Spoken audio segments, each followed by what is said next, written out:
Iran's air force didn't lose a dogfight. It never got off the ground. Within hours, coalition stealth bombers and strike fighters turned runways into craters and hangars into wreckage. Nearly 400 aging aircraft were neutralized before a single sortie could be launched. This wasn't air combat. It was preemptive air denial on a national scale. But air superiority is only the opening move. The real question isn't whether Iran can fly. It's whether air dominance alone can decide the war. At the outbreak of hostilities, one statistic stood out. 0 confirmed Iranian Air Force combat sorties. No interception attempts. No sustained aerial engagements. Within the first hours, coalition aircraft and standoff munitions focused on airfields, hardened shelters, radar installations, and legacy fighter platforms still on the ground. Runways were cratered before scramble orders could translate into liftoff. Aging fleets, already constrained by maintenance limitations, were struck in revetments and storage hangars. The objective was not to win dogfights, it was to prevent them from ever occurring. Air superiority was established without visible aerial combat. No prolonged engagements, no contested skies, only suppression executed at speed and scale. By compressing the timeline between detection and destruction, the coalition removed the possibility of organized resistance in the air domain. The strategic premise was clear: eliminate the threat before it manifests. Air denial replaced air battle. Control was not earned through attrition, but imposed through preemption. The spectacle of destroyed aircraft and silent runways carried symbolic weight. But beyond the imagery lay deliberate operational design, one that prioritized systemic paralysis over dramatic engagement. On paper, Iran's air inventory appears substantial, an assortment of aging US-supplied fighters from the pre-1979 era, alongside Soviet-designed aircraft acquired in later decades. F-4ES, F-14ES, MiG-29Es, Su-24ES. The numbers suggest capacity. The readiness reality tells a different story. Decades of sanctions constrained modernization cycles, spare parts procurement, and avionics upgrades. Maintenance became improvisation. Fleet size did not translate into sortie generation. Even where airframes remained intact, 4th or 5th generation capabilities, stealth integration, advanced electronic warfare suites, network targeting, were limited or absent. Against coalition stealth platforms operating within integrated command and control architectures, obsolescence became decisive. Detection asymmetry meant Iranian aircraft would likely be tracked long before acquiring their own targeting solutions. Air defense systems, incorporating Russian and Chinese technology layers, were intended to compensate for air fleet vulnerability. Yet initial strikes prioritized suppression of integrated air defense systems. Radar nodes, command relays, and surface-to-air missile batteries were degraded in coordinated waves. The result was dual-layer erosion, aircraft neutralized on the ground, and defensive shields fragmented. Tactical suppression rapidly evolved into systemic dismantling. Once both offensive and defensive air structures were compromised, the air domain ceased to function as a contested battle space. It became an uncontested corridor for deeper strategic targeting. The strike architecture was multi-layered from the outset. Stealth bombers penetrated defended airspace at range, supported by strike fighters operating along shifting corridors of control. Cruise missiles were launched from sea and air platforms, extending reach while complicating defensive response timelines. Electronic warfare units played a decisive role. Radar suppression preceded kinetic impact.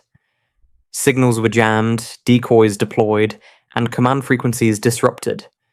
The sequencing followed established seed and dead doctrine: first suppress, then destroy. Air defense nodes were isolated before being eliminated, preventing a coordinated response.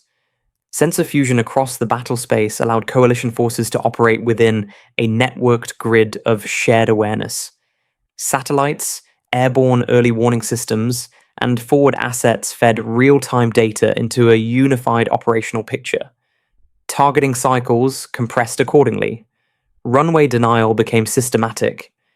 Cratered surfaces prevented regeneration of sorties. Drone launch facilities were struck in parallel, reducing asymmetric aerial harassment capacity. An estimated fleet approaching 400 aircraft was rapidly reduced, not necessarily in total airframes destroyed, but in meaningful operational capacity. Maritime assets integrated seamlessly into the strike plan, reinforcing redundancy and range. Regional basing ensured persistent pressure. But air superiority is not a static achievement. It requires maintenance. Continuous patrols, surveillance, and suppression ensured that degraded systems could not regenerate. With defensive layers fractured, coalition aircraft gained expanded freedom of maneuver deep inside Iranian airspace, shifting the campaign from denial to sustained penetration. Air superiority did not eliminate retaliation. Proxy networks activated across multiple fronts, launching rockets and drones from peripheral theaters. Regional protests signaled political contagion, complicating host nation basing environments and force protection calculations. Inside the battle space, friction emerged.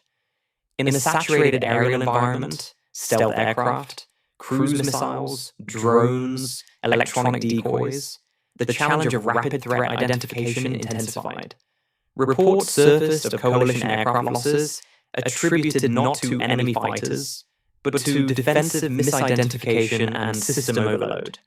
The complexity of distinguishing hostile drones from friendly assets compressed decision windows to seconds. Drone swarms function less as precision weapons and more as radar saturation tools.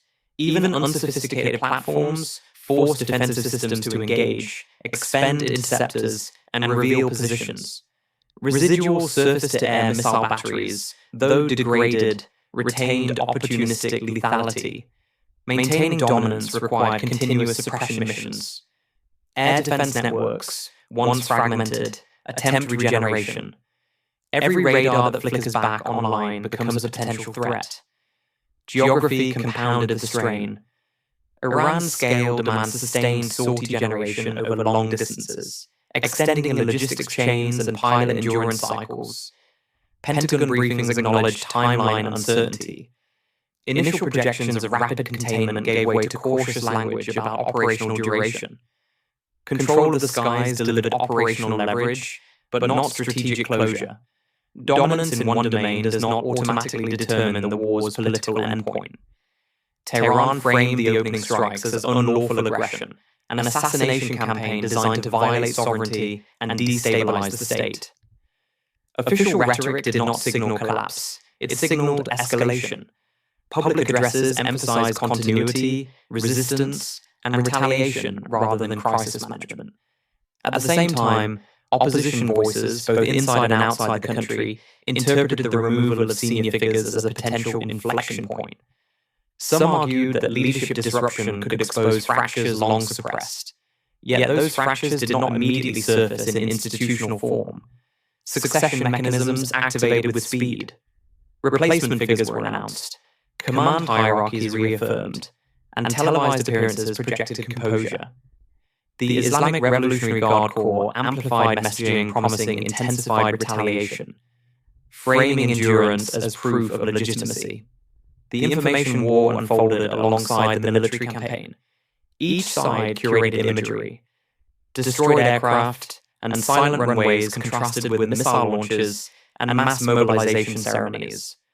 Coalition officials described the strikes as decisive and necessary, measured actions to neutralize threat vectors. On the battlefield, air dominance was visible. Politically, the outcome remained ambiguous. This divergence defined the moment. Tactical superiority in the air did not automatically translate into regime transformation. Whether internal stability would erode over time or harden under pressure remained uncertain, and that uncertainty would shape the conflict's next phase. With uncontested skies, targeting freedom expands. The focus shifts from neutralizing an aging air force to striking deeper layers of IRGC infrastructure. logistics hubs, missile depots, command facilities. Air power now operates as a persistent instrument, able to revisit targets and shape tempo at will. But expanded freedom carries expanded obligation. Mobile surface-to-air systems require continuous suppression. Every relocation demands renewed surveillance and strike allocation. A prolonged air campaign across vast territory strains sortie rates, maintenance cycles, and munition stockpiles. Maritime disruption and drone activity remain active variables. Even degraded air defenses do not eliminate asymmetric reach. The conflict extends horizontally as much as vertically. The central tension returns. Duration. Initial objectives implied a short war built on rapid coercion. Sustained operations suggest a different trajectory, one measured in weeks or months rather than days. Three pathways remain visible. Regime collapse under cumulative pressure. Negotiate recalibration after demonstrative force. Or prolonged attrition in which neither side achieves decisive political transformation. Air power enables options. It creates leverage, denies sanctuary, and imposes cost. But it does not by itself engineer political outcomes. The strategic ceiling of dominance in the air becomes clear when ground realities and internal cohesion persist. What follows will depend less on aircraft and more on endurance, perception, and alliance cohesion.